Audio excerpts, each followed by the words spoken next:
पूरे देश में आरक्षण का मुद्दा बहुत बड़ा बन गया है। इनफैक्ट लोकसभा इलेक्शंस में अगर सबसे बड़े मुद्दों की बात करें तो आरक्षण का मुद्दा बीजेपी और कांग्रेस के बीच में खींचातानी का एक विवादित एक मुद्दा बन गया है। वही कांग्रेस कहती है कि जैसी भारतीय जनता पार्टी लोकसभा में अगर इलेक्शंस जीत कर आती है तो गरीबों का हक मार लेगी, रिजर्वेशन यानी कि आरक्षण बंद कर देगी। वही Bharatiya Janata party prime minister Narendra Modi ने यह बात साफ कही है कि आरक्षण अब मैं तो क्या कोई भी नहीं हटा सकता। In fact doctor B R Ambedkar भी अगर आकर कह दें और वो भी हटाने की कोशिश करें तो आरक्षण हटाया नहीं जा सकता।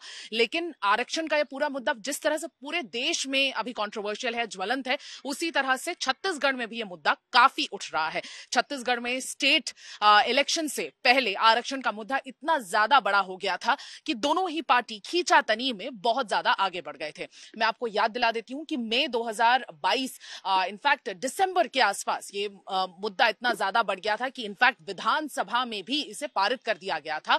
सर्वसम्मति से भारतीय जनता पार्टी और कांग्रेस दोनों ही पार्टीज ने यहां पर आरक्षण देने की बात कही थी और छत्तीसगढ़ में 36% आरक्षण यहां पर देने की बात कही और इस मुद्दे को विधानसभा में घसीटा गया और विधानसभा में दिसंबर 2022 में कोई से पारित भी कर दिया गया।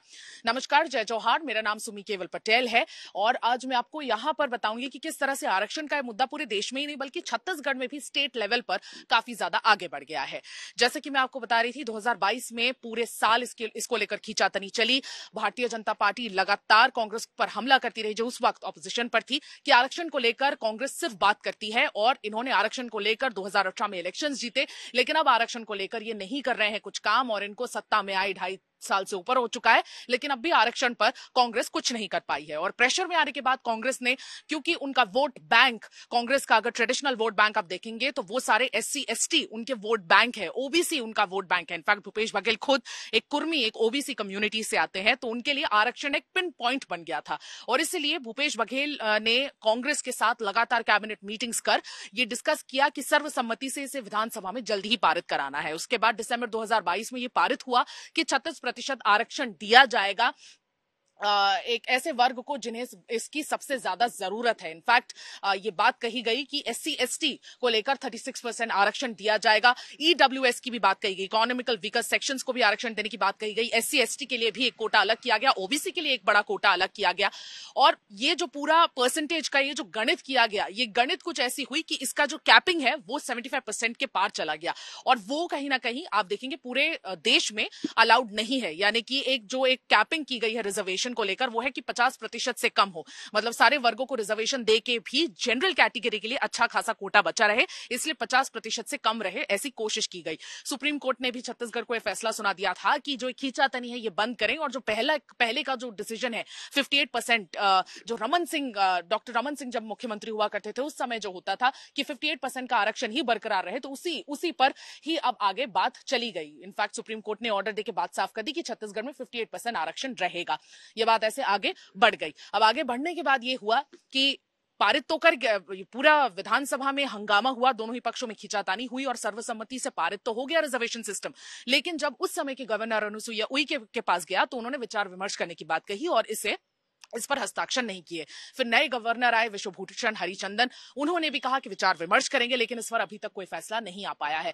अब भूपेश बघेल ने कह दिया है कि 36 इनफैक्ट जब से भूपेश बघेल की सरकार गई है, यानी कि भारतीय जनता पार्टी की सरकार आई है, तब से रिजर्वेशन को लेकर कोई फैसला नहीं किया गया। इनफैक्ट कई महीने गुजर चुके हैं इस बात को कि रिजर्वेशन होनी चाहिए और इस पर कोई कैबिनेट में ना कोई मीटिंग हुई है, ना कोई डिस्कशन हुआ है। इस पर क्या हो रहा है? भारतीय जनता पार्टी गरीबों का हक छीनना चाहती है, ऐसा कहना है भूपेश बघेल का। आइए सुनते हैं उन्होंने एग्जैक्टली क्या कहा। आप जो आरक्षण पारित कराए तो अभी भी लंबित है, तो पिछड़े वर्ग का आरक्षण खत्म नहीं होगा, ST SC का नहीं होगा, तो छत्तीसगढ़ में क्यों नहीं लागू कर रहे हैं लोग? 27% आरक्षण तो हमने पास किया विधानसभा से, अभी तक लंबित है। इसका मतलब ये है कि आरक्षण के विरोधी हैं, स्पष्ट हो जाता है। बिल्कुल, आपने देखा कि भूपेश बघेल ने जमकर निशाना साधा है।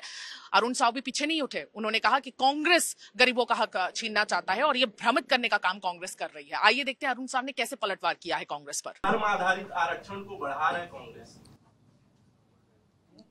हमने देखा है कि कांग्रेस पार्टी किस प्रकार से पिछड़े वर्ग के हक को छीनकर धर्म पर आधारित आरक्षण देने का लगातार प्रयास किया है, चाहे कर्नाटक हो, अन्य राज्य हो। तो ये कांग्रेस पार्टी तुष्टीकरण की राजनीति और पिछड़ा वर्ग के हितों पर कुठाराघात करने का काम कर रही है, जो संविधान के विपरीत है।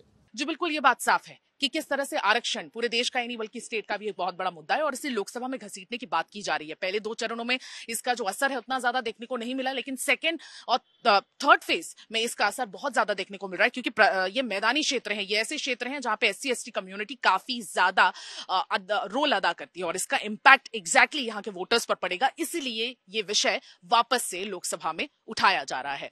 मैं सुमी केवल पटेल, वीडियो जर्नलिस्ट राघवेंद्र पांडे के साथ आज छत्तीसगढ़ राउंडअप में बस इतना ही। बने रहिए हमारे साथ छत्तीसगढ़ तक पर। नमस्कार, जय जौहर।